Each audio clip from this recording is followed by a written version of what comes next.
So like at that point, actually, it already had like a very peculiar boot setup with head. Like I had a lot of cuts, I had a lot of Carve in the back, all these things that had like made my like setup before this rule change really good. Yep. And I didn't want to mess with that too much because I liked how like the position it put me in, especially like,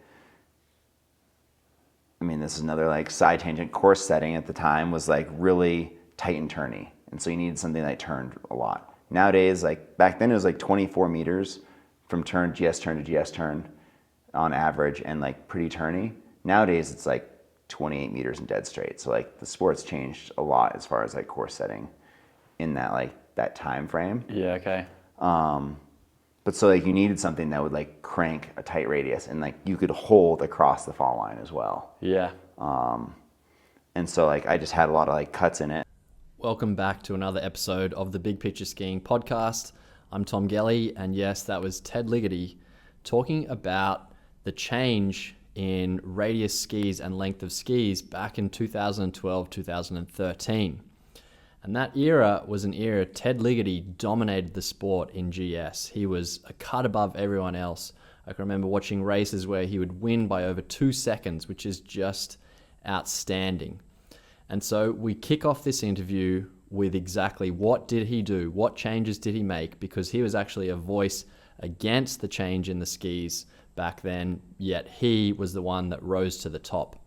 And what's really cool is just before this, I was skiing in the East with Manny Osborne-Parody, a Canadian Olympic skier and World Cup speed skier, and he actually posed the question to Ted. I said, what would you ask him? Anything you could ask Ted Ligety.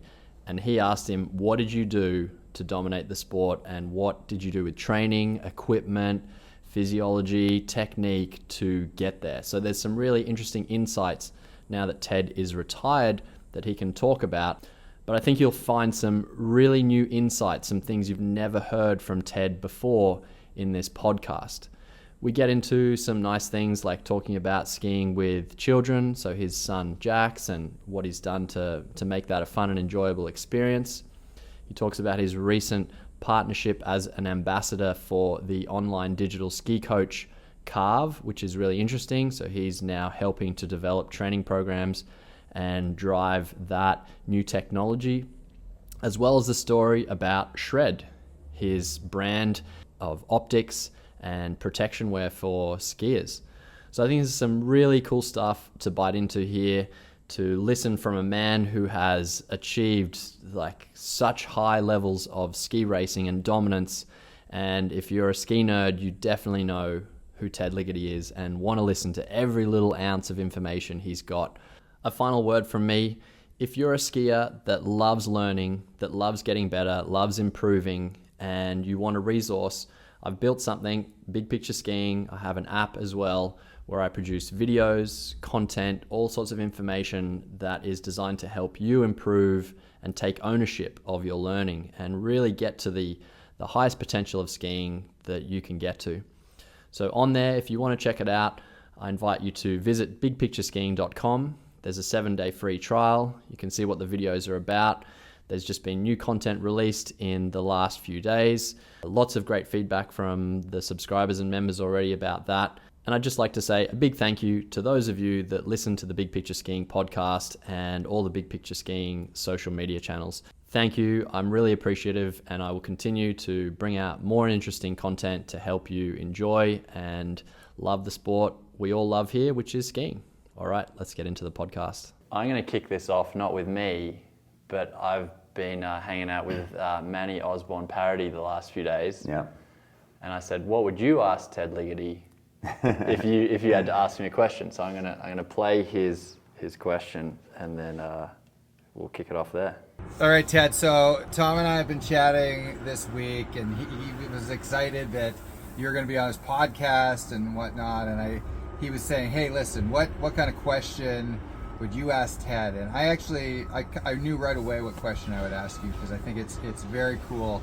I was just wondering, now that you're not racing, I'm sure you can share this, but just how you got the confidence in yourself to change from Rossignol to head, and then when that needed to happen, and then how did you just change your skiing approach and your tactics to getting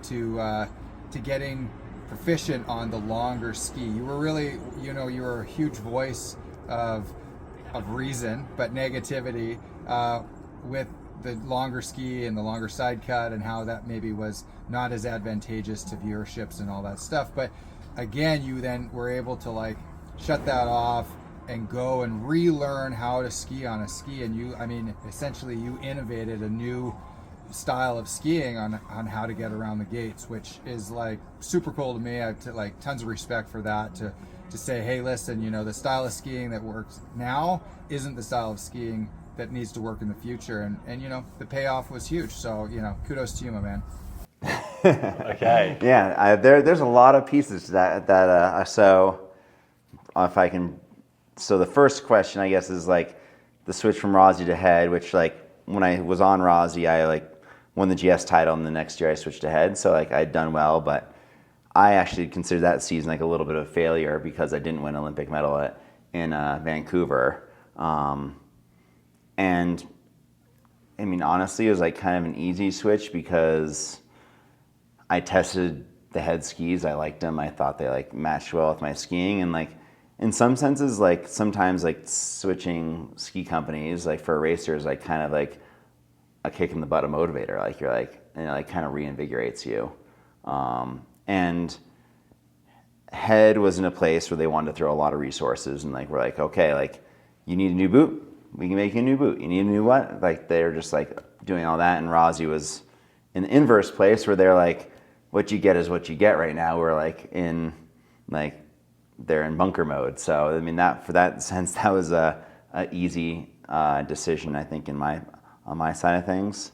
And then he was getting into like the 2012, 2013 like ski switch. So that came out the year before that. And initially they decided like, so originally like our skis, my like race skis when I won like the title the next year on head, 2010, 11 were like the rule was 27 meters and the skis just had to be over a 185, which nobody ever skied on a 185. Or a 27 meter radius. My skis were like a 29 meter radius and they're 191s.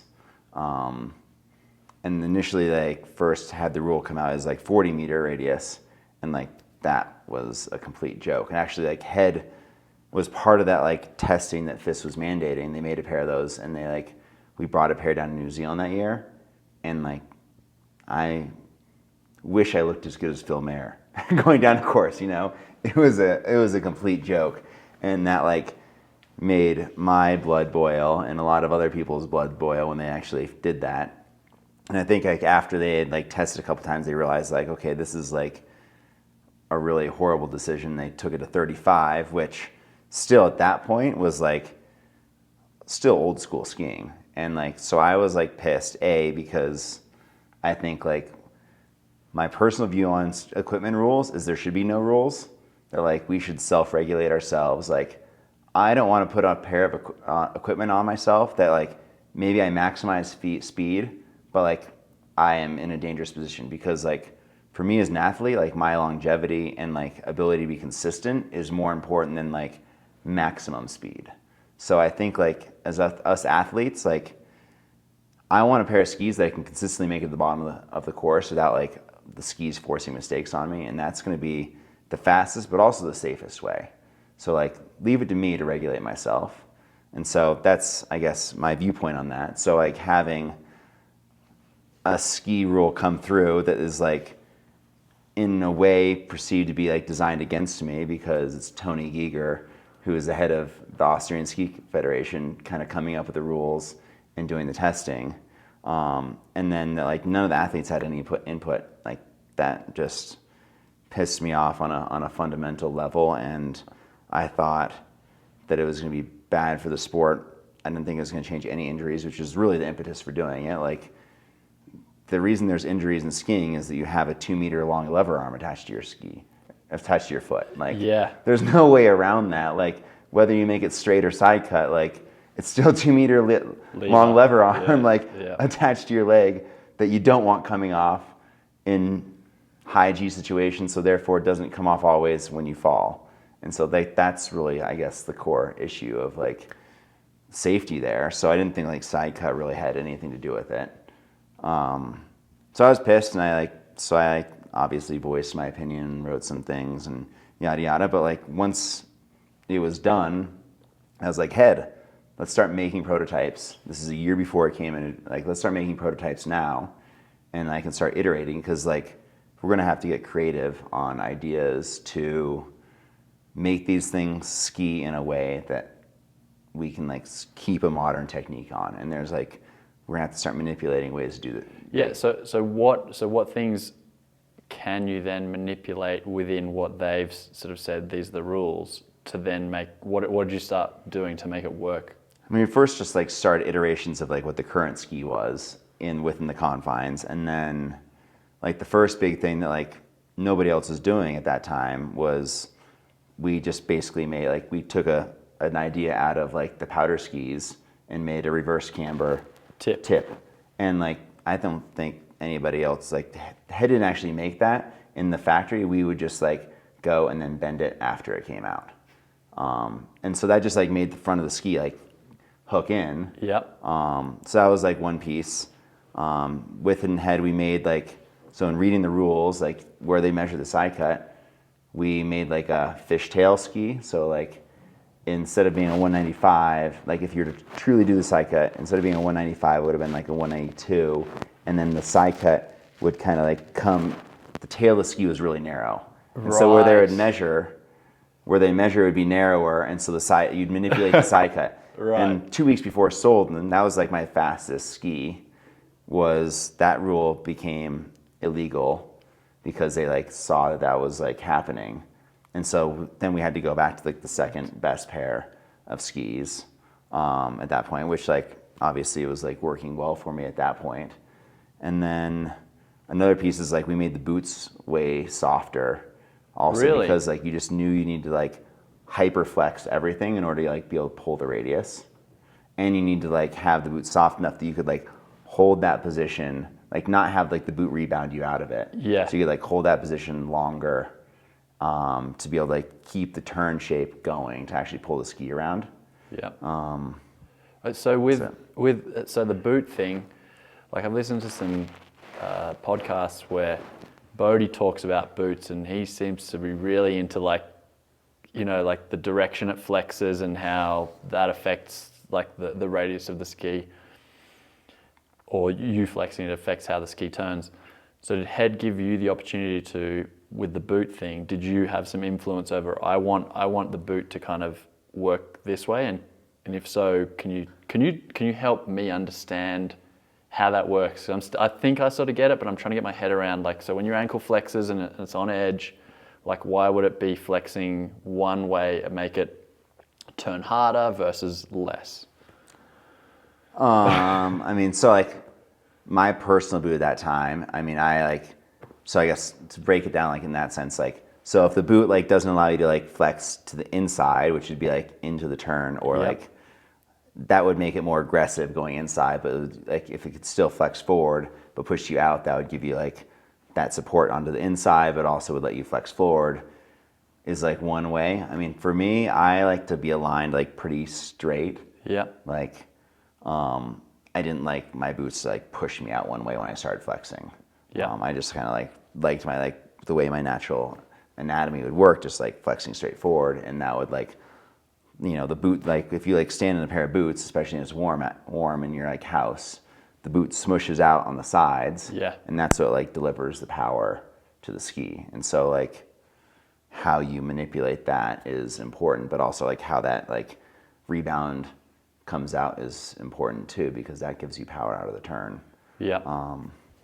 So like at that point, actually, it already had like a very peculiar boot setup with Head. Like I had a lot of cuts, I had a lot of Carve in the back, I had all these things that had like made my like setup before this rule change really good.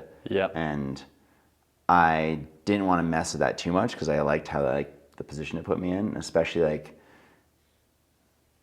I mean, this is another like side tangent. Course setting at the time was like really tight and turny, and so you needed something that turned a lot. Nowadays, like back then it was like 24 meters from GS turn to GS turn on average, and like pretty turny.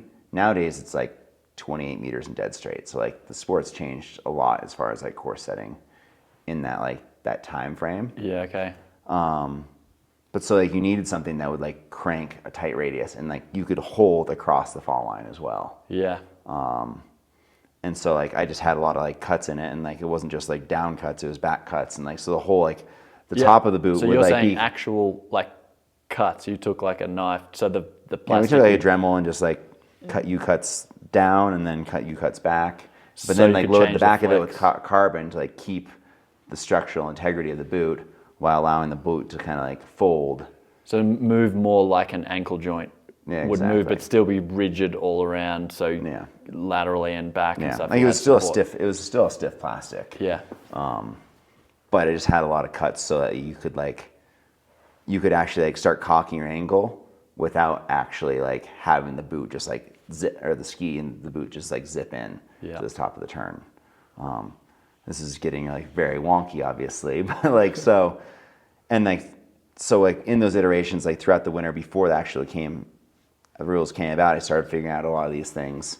And also like another piece I'd figured out was that like in ski racing, like in GS course, they're like generally like a minute to a minute 20 long. But like at that point, it felt more like running, like at the bottom of the course, like my analogy for like what you feel like in the finish area would be like running a 400 with like a 50-pound backpack on. It's kind of like so you're like winded, your legs are heavy and winded, but like after skiing on the 35-meter skis, it felt like somebody told you to do max squats as many times as possible. So you didn't feel winded, Right. but your legs were absolutely cooked.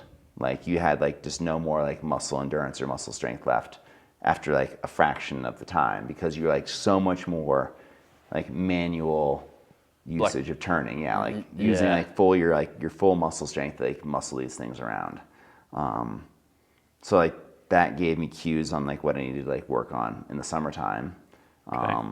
So you got Strength and stronger. endurance. So, I mean, so it's like, if you're talking about like the physiology of like a ski racer, like if you're a cyclist, it's really simple. Like you do 90% A1 and you do a little bit of like threshold and you do a little bit of like super high intensity. And that's like your workout scheme. And like, cause you're trying to like build your efficiency. Ski racing, we don't like fit into one of those things. It's not just strength. It's not just like endurance. It's not just anaerobic. It's like this weird smish-smash of all those things, which I think makes it like complicated to like train for in a sense, but I also think it like also makes it so there's not like one simple solution for it. So like one of the things I would like do was like I do these like muscle endurance workouts. Like you can actually look it up on YouTube, because like NBC did film like one of those, and like it was basically I do like 10 squats at 315. I do 20 deadlifts at, I think it was like 285, and then I would do a quad mill, which is like a rotating like platform, and one single leg for 45 seconds, other leg, like leg extensions heavy for 30 reps, ham curls for 30 reps, like do like a slack line, and then what was like the other thing I would do in there? Something else, and then the end, we had this eccentric leg press machine. So like you'd lift up one side, the hydraulic would lift up the other side, and then on the way down you lifted both. And I do that for as many reps as I could. And that cooked you. Like you were like breathing hard kind of, but like your legs were gassed.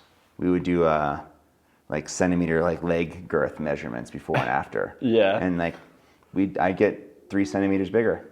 Like my legs would just be like so fucking pumped with blood. Like just like everything was like puffy. So like, So strongest you've ever been. yeah, really strong, but also like I could lift, like near my max weight 5 minutes into a workout as the same as I could at the start of the workout.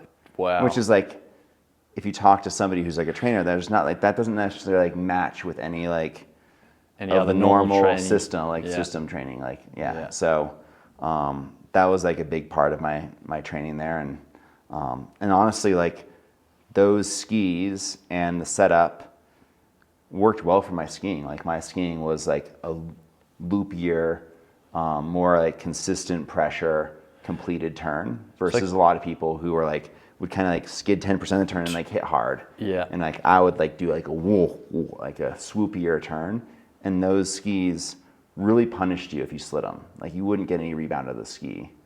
It almost got more dead. Yeah, they didn't give you anything. Yeah. Unless you like fully arced them, they didn't give you anything. And so like every single turn, if you like, obviously in a World Cup you can't arc every turn, but if you can just arc 10% more of those turns and swoopier, and getting the rebound, made all the difference. So it matched my technique better too. So yeah, you actually, so if I'm following along here, right, boots, getting the boots sort of right, and allowing a bit more flex and not too like reboundy. Changing the skis, physical stuff, but your technique wasn't. You didn't really change that much. Is that right? In a way, like I could just like amplify my strengths to it. So that was your strength. Because we're talking with like Manny, he was saying that like he's an excellent glider. Yeah. Like in all the gliding sections, he was saying like he was always faster, not on the other bits. And so that was his strength. And he's saying when you know as a racer your strengths, like you really have to exploit them hugely, and you don't try and take on other new things, because that's a risk, because you almost don't know if you can pull that off in time, if you're going to work on something new. So your technique was already like, you were part way there with it, so you didn't have to. Yeah, I would mostly agree with that, Cool. Yeah. So do you, like now, free skiing, like do you play with your boots much? To this day?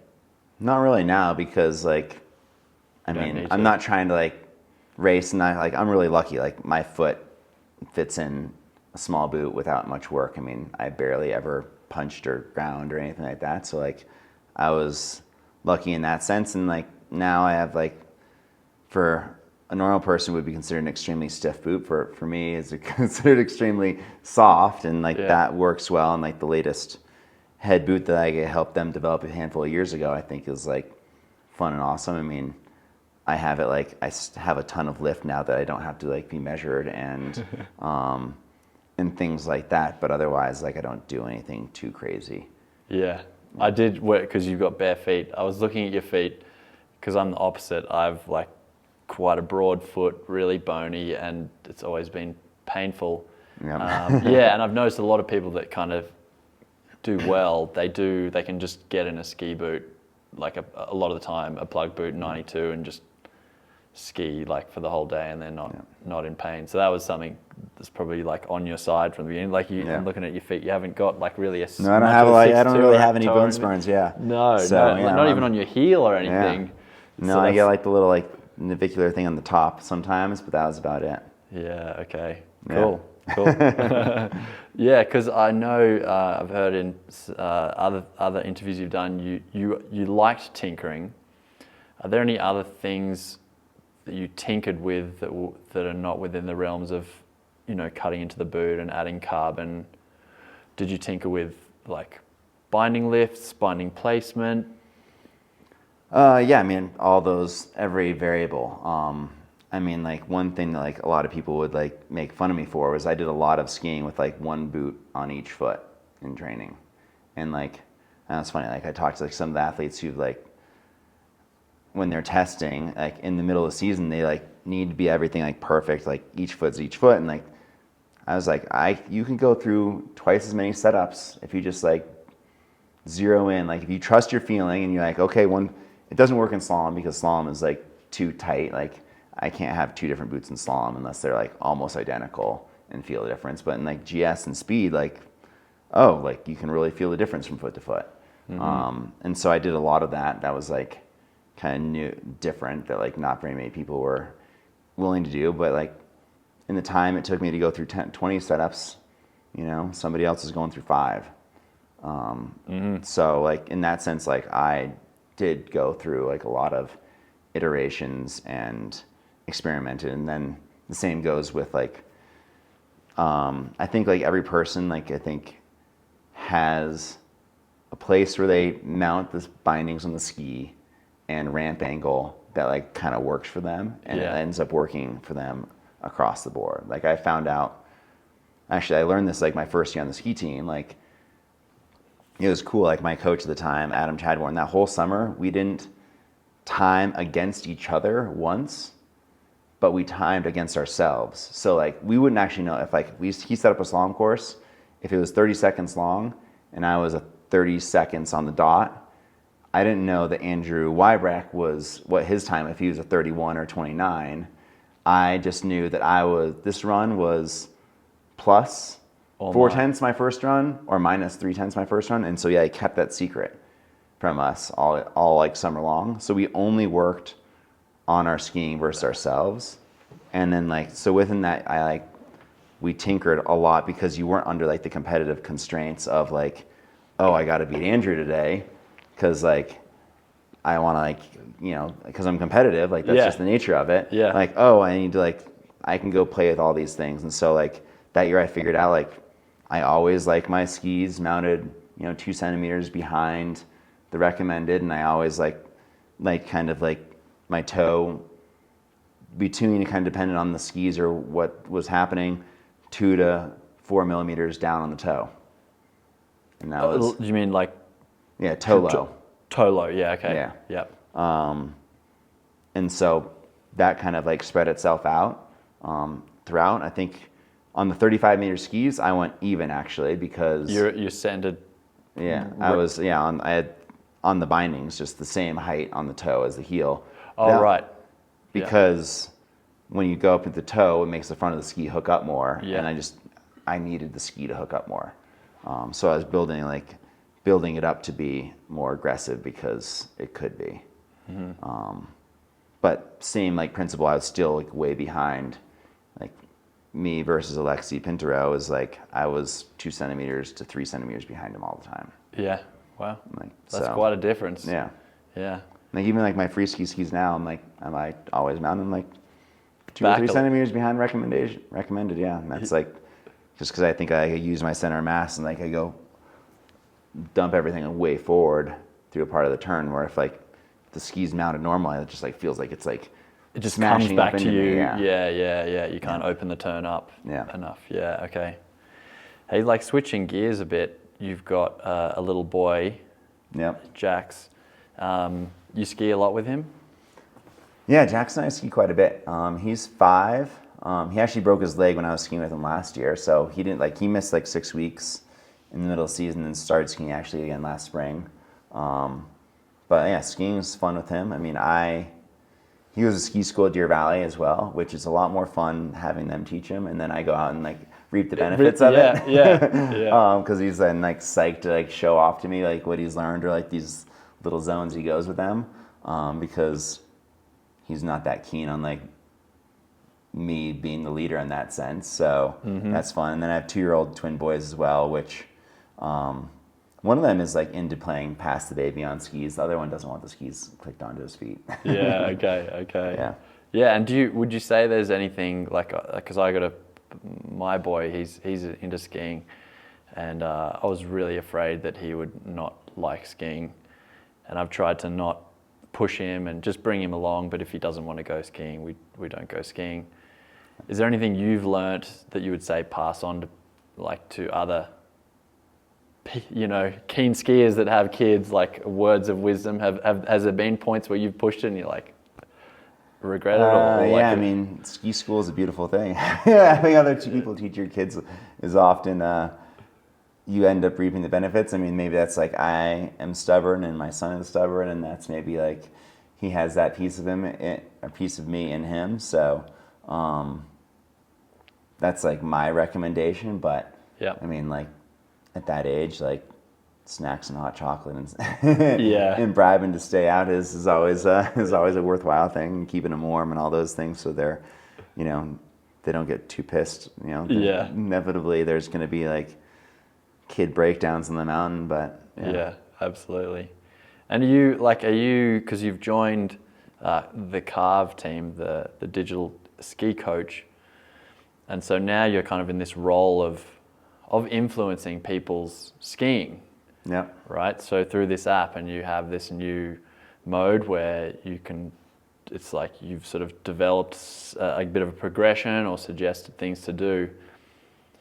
What have you learnt from like now, like it's not really about racing, it's just general skiing? Yeah, can you talk to that at all? Like, was it, are you kind of like, oh, it's harder to teach people than I thought, or yeah? I mean, I'd say like I was, even as like a racer, I was generally like very open about like sharing my like so-called secrets. Like, I don't know, if you look at some other racers out there, I don't know, Michaela or Marcel or whatever, like they don't want anybody videoing them or watching them or telling anybody anything. And like I was like, if I figured it out at this point, then like if you're copying me, then I have 3 steps ahead of you. So I might as well just like blurt it out there and like.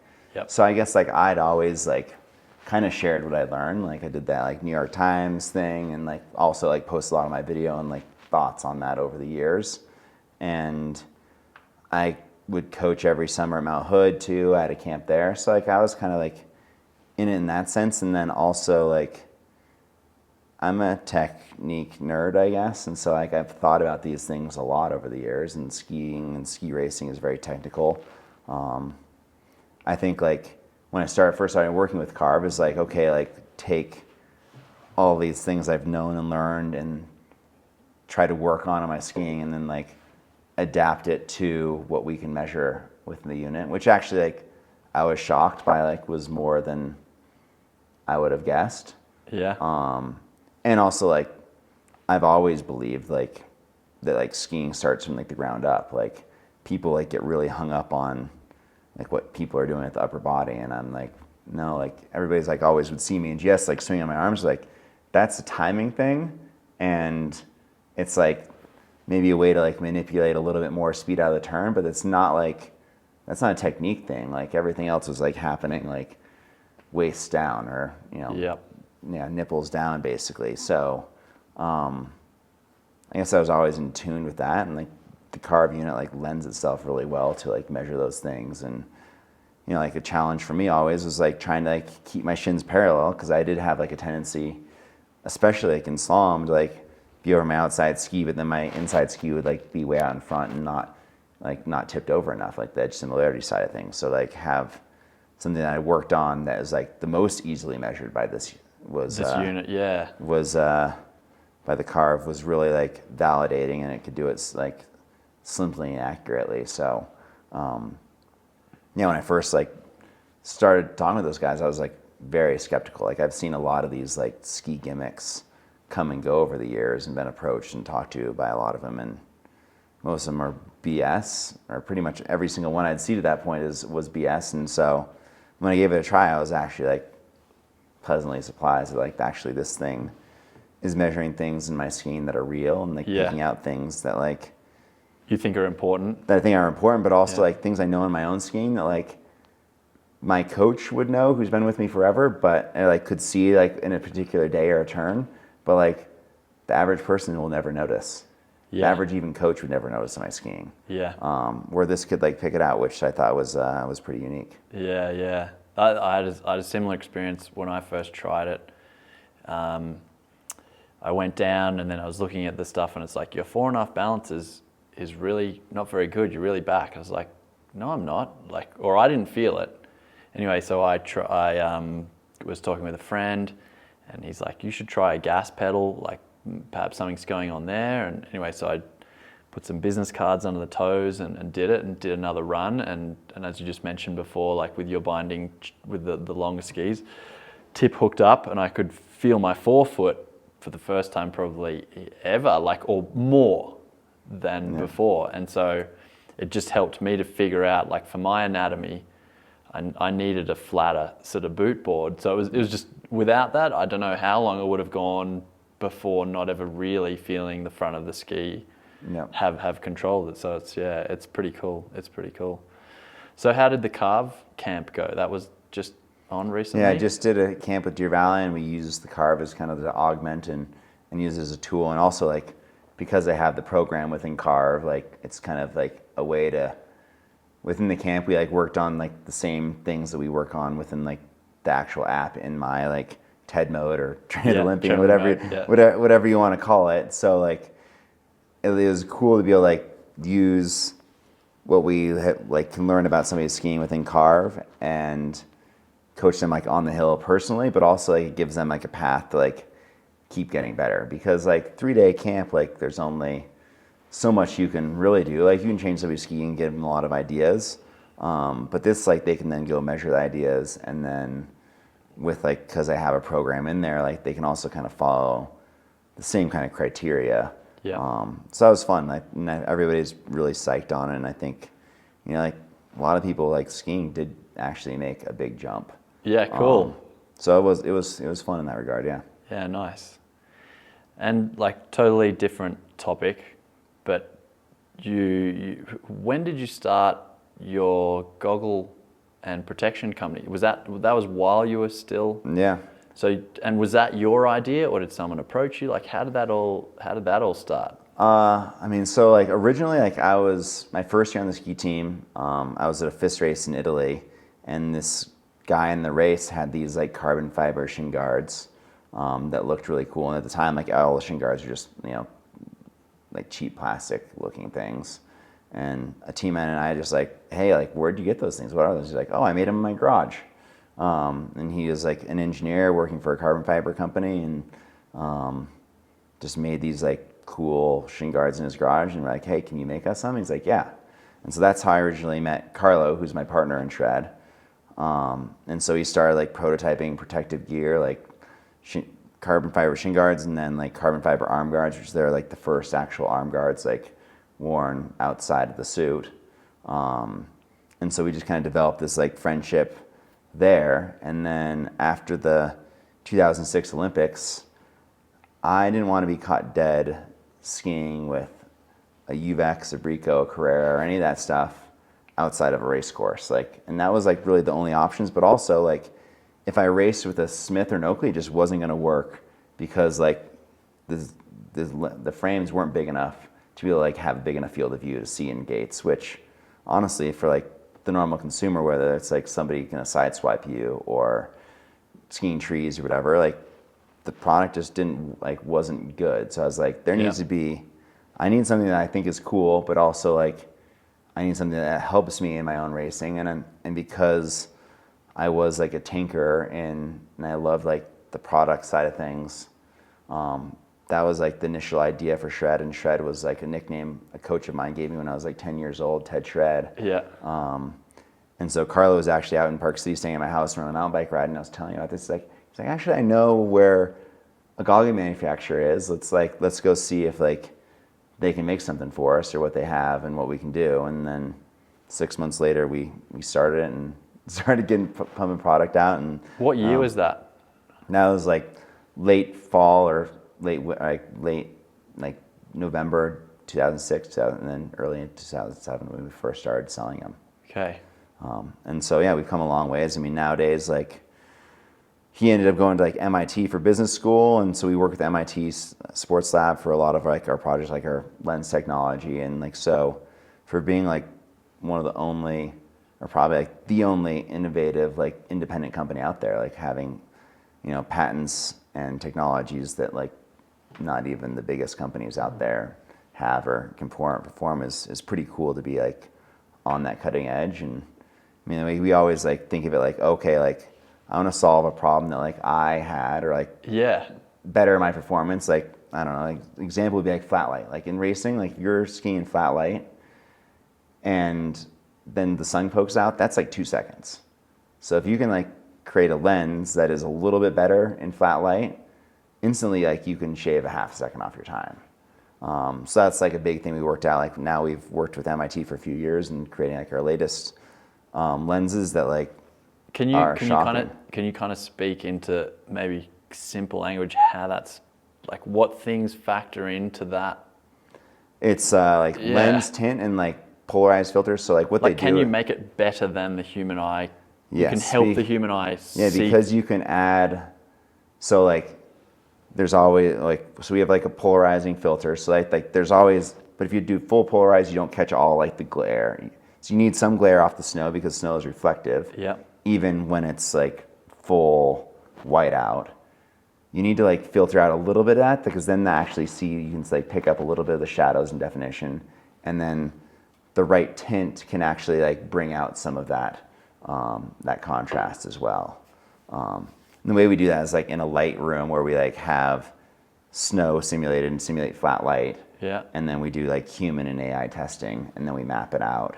And then that way we can like do hundreds of iterations really, really fast. Yeah, wow. And yeah, that's how we like came out with our latest contrast boosting lens 2.0. That's like wild. So to give you an example on that, like athletes don't generally like switching equipment up, especially like something like goggles in the middle of the season. And we launched that right before the Olympics, and 90% of the Olympics was full sun, so it didn't really matter. Yeah. And the guys used it. But then on the men's GS day, it was nasty, like snowed a ton. And one of our athletes, Mathieu Favre, he was, getting 5th to 20th every race. And like, it was nasty out, and he got 3rd, and he used that lens when normally he was not like somebody who would have just switched up on a race day. Yeah. And he did, and had his best race of the year. And a couple of our athletes in that race also like had the best days of their year. Yeah, wow. And not to like credit that all, Sure, but like that yeah. definitely like I think had, a slight play in that. Yeah. The small percentages all add up, So right? yeah, that's like, we always like try to like not think about like the marketing gimmick, but like actually like what's going to help the best person in the world. But my wife like is not going to go skiing when it's flat light. She is in the lodge. Yeah. She's not keen to go out there, and so if that keeps her out in the slopes, then it's a win and it helps anybody. So Can she rip a turn? she's a good skier. She grew up like playing soccer and then skied for fun here and there, and then she was a snowboarder when I first met her, and now she's a skier again. So I don't coach her. I don't think she'd appreciate that, but she can ski anywhere, and she skis fast. She skis faster than I'm really comfortable with, I guess, a lot of the time. Yeah. And she gets out like a few times a week, and yeah, that's cool. Yeah, it's hard not to when you live in Park City. I know, yeah. And this season's been awesome been too. unreal. Yeah. Yeah. So is your season now? What does it sort of look like? Do you get to still spend a lot of time at home, or are you off around different places a lot? Versus when I was racing, I'm home a ton more, obviously. And this year, around quite a bit. I still like have to travel a little bit here and there for either business shred or like some various like stuff with sponsors or whatnot. So still some travel, but not anything too crazy. Like it's generally like 5-day trips versus before it was weeks and months trips. Yeah, cool. Yeah. Hey, so I've got like maybe one, two more questions, but I've asked a lot of people, like racers, what their favorite drills were, like effective drills, like, and probably thinking like more back when you were developing like as a junior, like Schlopey was like one ski, and I don't know if you know Jimmy Krupka. Yep. Yeah, he was like, one ski for sure, and like that up and over drill, and so is there? Do you have some like one or two drills you thought really were influential in helping you like really get like foundational technique, not like what arcing the turn, but just like good solid ski technique? Yeah. So I actually have like really strong opinions on drills. Like, I find it really annoying when people are doing drills and they're not on an arc.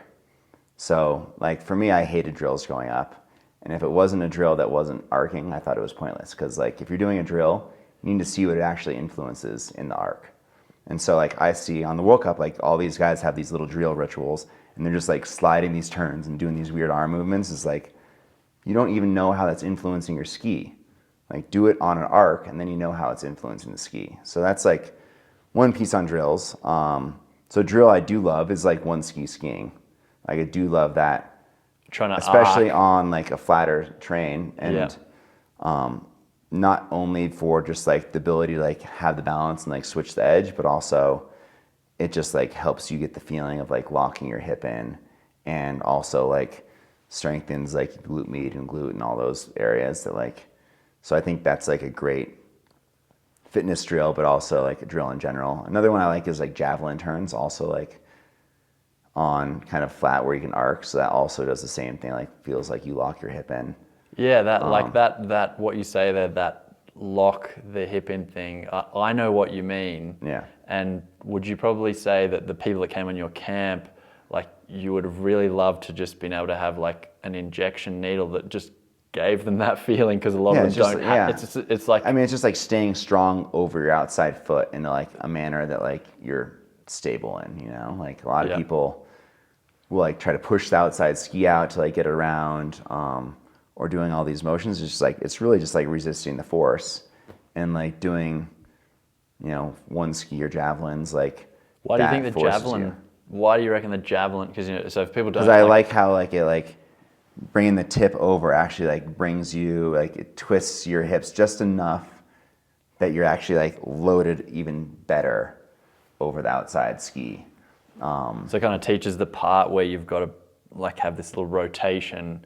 Yeah, just like a slight like counterbalance of it. Like yeah, of like not force. much, right? But just and so you get that feeling from that from that drill. But yeah, I like your.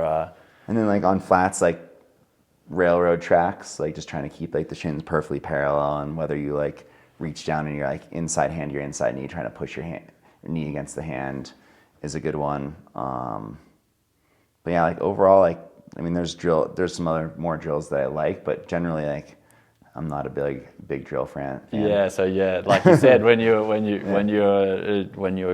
in the sort of development stages, you would get annoyed, like, oh god, the coach like is wedge making, turns. Like, why am I doing wedge turns right now? Like, why do you want me to slide a turn? I'm trying to learn how to arc here, and I want to feel like what manipulating my body feels like on an arc. Not just like smashing through the boot on a slid ski. Yeah. It was funny, like, because Manny, after he broke his leg, we were talking. He went and did.